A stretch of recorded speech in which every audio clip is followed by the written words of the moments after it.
guys, you're probably just as confused as I am after seeing that. First of all, what is a shoulder sneeze? I don't fucking know. I've never heard of it. I think it's completely made up.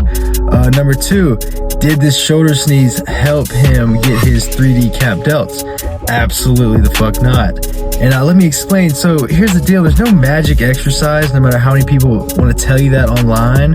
But man, stick with the basics. Stick with some dumbbell side raises, some cable side raises, and maybe even some machine side raises. Anyways, follow for more tips.